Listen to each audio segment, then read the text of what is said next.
Hello students, welcome back.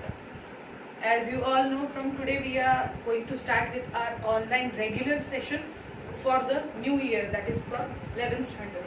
And I hope whatever concepts we have discussed in our previous classes that are well understood to you.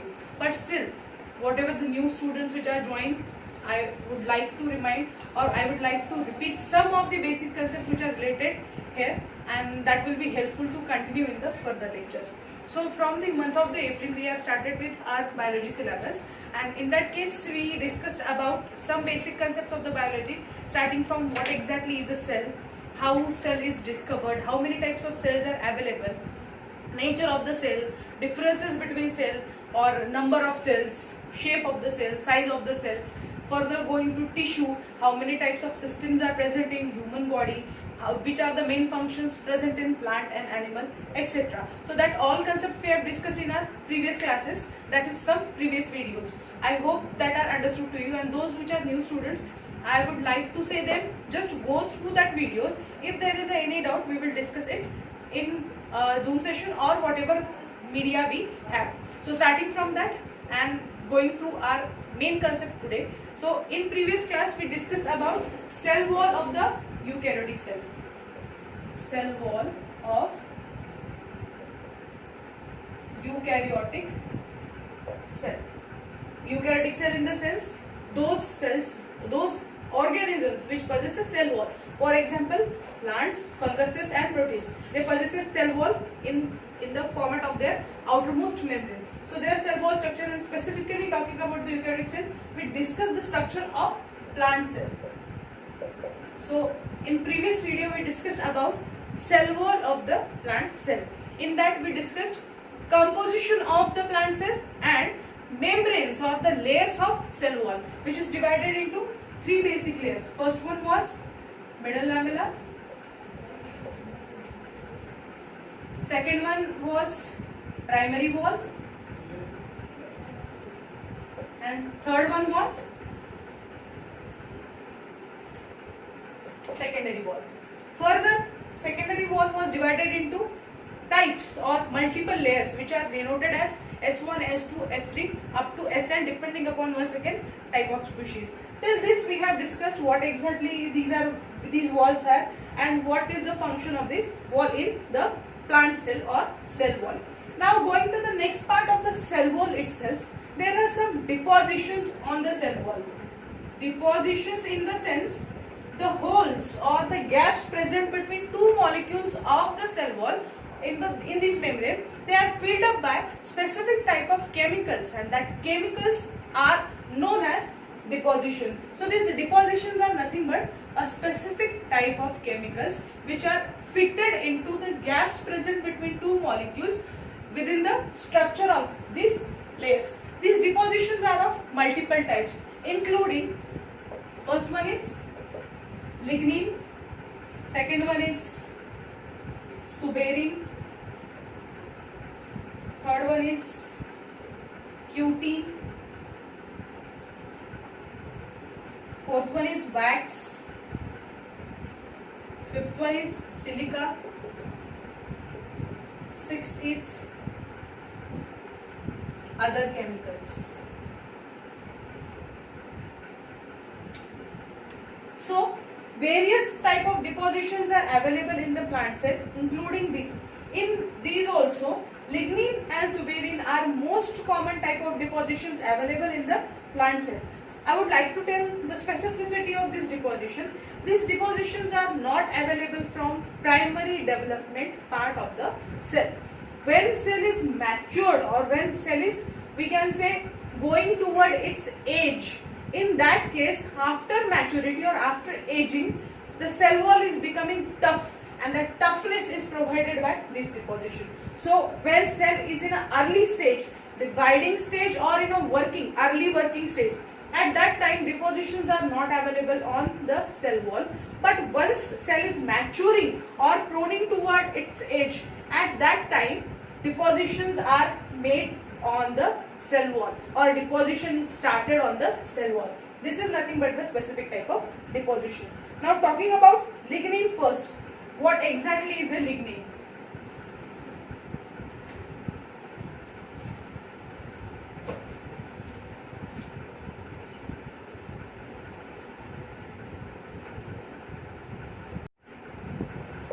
So what exactly is lignin? Means composition of lignin and how it works. So lignin is a polymeric compound made up of, or it is derived from, various further chemicals, which includes, it is a phenyl propanoid which is derived from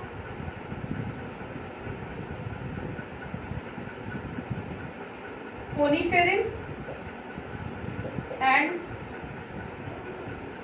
coumaryl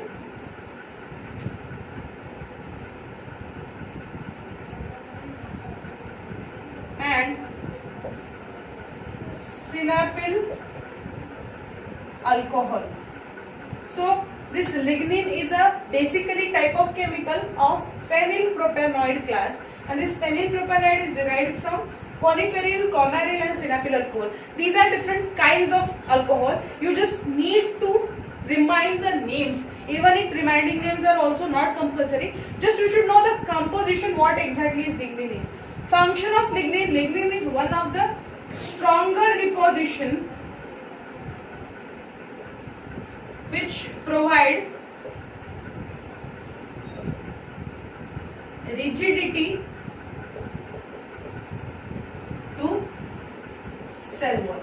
So this lignin is a chemical which provides rigidity in the sense very tough nature to the cell wall, and that's why cell wall's function include maintenance of the shape of the cell. And that maintenance is just because whenever there is the deposition of this lignin or suberin in that, it makes cell wall tough in a nature. So this is the first chemical. Now second chemical is a suberin. Chemical nature of suberin is, it is a fatty substance. Suberin is a fatty substance and it is formed by esterification of phenolic acid and glycerol. So basically different two kinds of fats are attaching together and there is a formation of a suberin like chemical. First priority for lignification or first priority for making cell wall tough is always given to lignin, followed by suberin. Other than this lignin and suberin, there are other chemicals which includes cutin, silica, wax. Cutin is a chemical which is required for formation of a gel-like layer on the surface of a cell wall. Might you have observed in general, sometimes when we touch to leaf surface, that leaf surface is a sticky in nature. That sticky nature is due to presence of a chemical known as a cuticle. Cuticle is an evenly formed layer on the surface of a leaf which make its slippery nature, and this cuticle is formed of cutin. So this cutin is a deposition available on the surface or cell wall of the particular plant cells which make it slippery, and this cuticle helps to prevent excess loss of water by the process of transpiration, that is evaporation in the format of gases from the leaf surface. So this cuticle prevents excess loss of water and it is also a type of a deposition. Next important deposition is a wax. Waxy material available in the plants like rubber and gum. These are also formats of a depositions present in a plant. Next one is a silica. It is the rarest form of deposition available in some of the species, not all. General plants which are available in our surrounding, they never show depositions of a silica in general. But some species, exotic species or some endemic species, have their cell wall deposited with some amount of silica. So this silica is one of the important component of a, we can say, cell wall depositions. So this is nothing but the all type of deposition present on the plant. Okay. Then the next concept is a plasmodesmata. So that plasmodesmata is nothing but a connecting bridge between two. So the plasmodesmata is nothing but a connecting bridge between two cells. Connecting bridge between two cells in the sense one cell is connected to other cell through their cytoplasm. So exchange between cells is carried out by this plasmodesmata.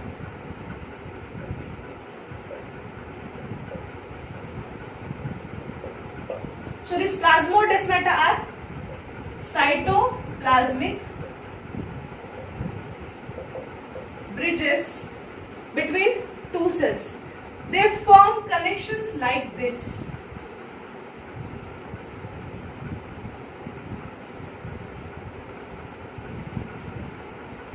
So if this is a cell, these are two plant cells, they are connected to plasmodesmata, and these connections are supported by internal tubules which are connected from each other. So these tubules are nothing but, these are known as desmotubules. These desmotubules are actual tube-like structure which help in the transport from one cell to other cell. These desmotubules are extensions of ER, endoplasmic reticulum. So one cell's endoplasmic reticulum form tubule from one side, and second cell's endoplasmic reticulum form tubule from their side, and they both the tubules connect to each other when there is a formation of a continuum. Continuum is nothing but the one long tubule running through the plasmodesmata. This plasmodesmata help in nutrient exchange, water exchange, and multiple exchange. So transport from one cell to other cell is initiated by this plasmodesmata. This is a direct transport, or which can be also called as a long transport with an abundant amount of a material. So this is nothing but a plasmodesmata.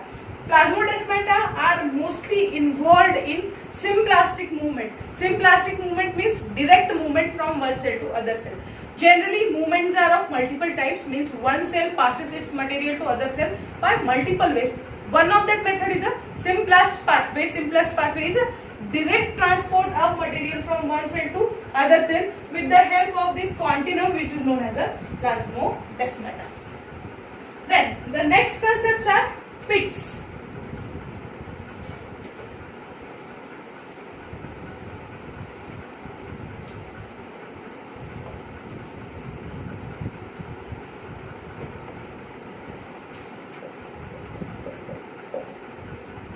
Pits. Already we have discussed, when there is a formation of a cell wall, on existing membrane there is a deposition of a material or addition of material which develops into secondary or tertiary or multiple layers. That was the concept of development of a cell wall. So while developing, when molecules start to add on the membrane, some spaces are left on that membrane. These left spaces are said to be pits. And these pits are also taking part in the transport, specifically in the case of vascular bundles. Vascular bundles, xylem and phloem.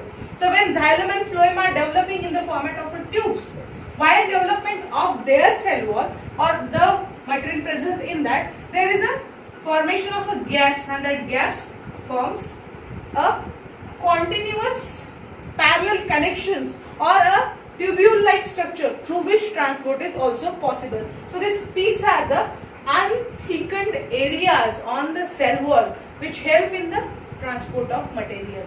What exactly this pit is? It's a unthickened areas on plant cell. Why these are formed? Because while